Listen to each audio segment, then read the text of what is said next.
Well, good afternoon, everybody. I'd like to call to order this Pierce County Council meeting and Tuesday study session. It is Tuesday, October the 3rd, 2023. The time is 12:03 p.m. All members are present except for Council members Morell and Denson. Both are excused. That brings us to item 2, review of today's council meeting agenda. Ms. Long, to brief the council. Thank you and good afternoon. This is this afternoon's regular council meeting agenda. It has been amended. There are a number of things on the consent agenda. We have gone through that and there are no additions from yesterday. So unless there are questions about that, I'll move on. This afternoon under section 7, you do have one proclamation, and that is proclaiming October 2023 as Domestic Violence Awareness Month in Pierce County, and Councilmember Hitchen will be reading that one. Moving to section 8 ordinances, you have one item here. It's 2023-42S, and this is modifying the effective date of ordinance 2023-24, and that this is to align repeal dates of 2 other previously adopted ordinances, and this is related to a petition filed with the Growth Hearings Board. This received a due pass as substituted at rules on September 25th. And those are your agenda items for this afternoon. Thank you, Ms. Long. Are there questions about today's council meeting agenda? Should not be as long as last week's, giving everyone time to read through the budget proposals that are coming forward for discussion at various committee of the wholes this week. So carving out some time for us to review all of our budget documentation, hopefully. Not seeing any questions. We'll move on to item number 3, external boards and commissions. Taylor. Yes, thank you. Good afternoon. So 2 items to note relative to the Puget Sound Regional Council. The first is the Growth Management Policy Board. That board meets this Thursday, October the 5th. As you are aware, Councilmember Denson serves on that board on behalf of the council. In terms of items that will be considered by the board that day, all the items are discussion items. There aren't any action items. So there will be no action taken by the board other than the routine consent agenda items. Discussion items include a transit-oriented development recap. They'll talk about the Summer Youth Engagement Program. They will also receive a legislative update, and they will also talk about the regional centers data collection that's occurred at the PSRC. So that's this week. And then, of course, next week, Transportation Policy Board meets on October the 12th at 9:30. Chair Mello serves as the vice chair of that board. A couple of items that I wish to highlight on the agenda that are important to the council. First is recommended approval of projects for the Rural Transportation Center and Corridors program. The second is a release of the 2025-2026 FTA funding recommendations. Now, Chair Mello can probably speak more to this. Those recommendations were covered at your meeting in September. Pierce County does benefit from the Transportation Alternatives program funding. There's 2 projects that would benefit Pierce County in that mix. And then on the Rural Centers and Corridors program, there's also a project in Council District 7. That's a contingency project that's important to Pierce County as well. So those actions are important to the county. I know the chair is monitoring those actions, and those are the items I have to report today. Thank you. Are there questions for Mr. Taylor about Puget Sound Regional Council activities? Thank you, Mr. Taylor. Are there other external boards and commission updates by other members? I'll briefly update that the South Sound Housing Affordability Partners Executive Board meets this Friday. It's going to be the very first meeting the board has met in person. All activity has been done in Zoom to date. So we'll be meeting at the Roy Murphy Community Center in Fircrest. The chair of the South Sound Housing Affordability Partners is Councilmember Hunter George. So he's hosting us at the Community Center in Fircrest. The main discussion items are adoption of a state and federal legislative agenda, of course, all focused on housing affordability. And we also have a discussion scheduled with Senator Yasmin Trudeau about the upcoming legislative session. So that that's the shape board agenda for this Friday.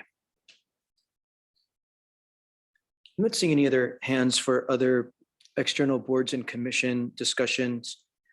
Moving on to chair's topics, just a few items here.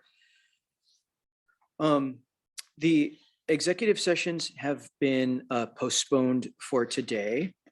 So freeing up members' calendars. There is a closed session today for the purposes of labor negotiations. So we will move into a closed session remotely via Zoom because staff is participating via Zoom. So we will move into a closed session at the conclusion of our Tuesday study session, but the two executive sessions have been postponed.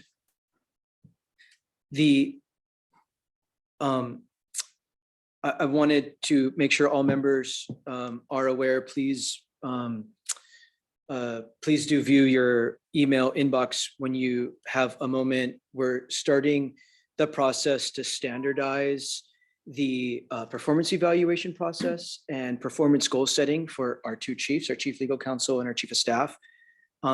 Those drafts are in inboxes. And so hopefully members can begin reviewing those and those will prepare for future discussion. So I wanted to make sure that members are aware of that. And then also please look out for some calendaring to come. Mr. Taylor is working with our state government affairs consultant to set up a session with our state legislators on October 30th over Zoom. So it will be a discussion over Zoom, right, Mr. Taylor? Thank you, Mr. Chair. Hugh Taylor, council staff, that is correct. We are setting the meeting up so that the legislators can attend remotely. We're hoping that will encourage the greatest level of participation that we can from the members of the legislature. They are very busy individuals. And so we'll set it up as a Zoom meeting. It'll be in a hybrid format because we still have to have a physical space for members of the public if they wish to watch the movie, but watch the meeting movie. They feel like a movie. Yeah, I know. It feels like a movie, doesn't it? I'm visualizing the screen, the Brady Bunch screen here. But council members, if you wish, you can either attend in chambers or you can attend from your office or another location. It might be easier for you to attend from your office, just from a meeting management perspective. But that's how we're going to set it up. October 30th, 11:30, following the Monday study session. We're anticipating 1.5 hours for the meeting. So the meeting will run as late as 1 o'clock. That'll be an opportunity to share the priorities of the council regarding legislative activity or priorities for 2024. It's also as important, it's an opportunity for the members of our delegation to share their priorities with you and discuss ways in which the county can help support those priorities. So that's the approach for the meeting on October 30th. Thank you. I know we have a very busy October and November, but we wanted to get this on the calendars before legislative members started doing other things and they got too distracted preparing for the session. We wanted to get their attention in the sweet spot. And we think this is the sweet spot of time, acknowledging it is a very busy time for the county council. So please look for that calendar appointment, and we'll prepare discussion material to support the council in bringing up our priorities. So this is a really productive discussion. So more to come on that. That's all I have for chair's topics today. Under other business, there is one proclamation for review at the end of the study session packet. It is Orca Recovery Day being brought forward at next week's meeting. And Orca Recovery Day throughout Puget Sound is Saturday, October 14th. So council will be declaring Saturday, October 14th as Orca Recovery Day in Pierce County. Like I mentioned, the two executive sessions have been postponed, so they are not needed for today. Does any member of the council have any other business? Let's see, Ms. Long, Steph, have any business? Nothing further, thank you. So we will move to a closed session immediately following the adjournment of this study session. And so, and just reminding folks, we do kick off our department budget discussions in committee of the whole tomorrow with human services.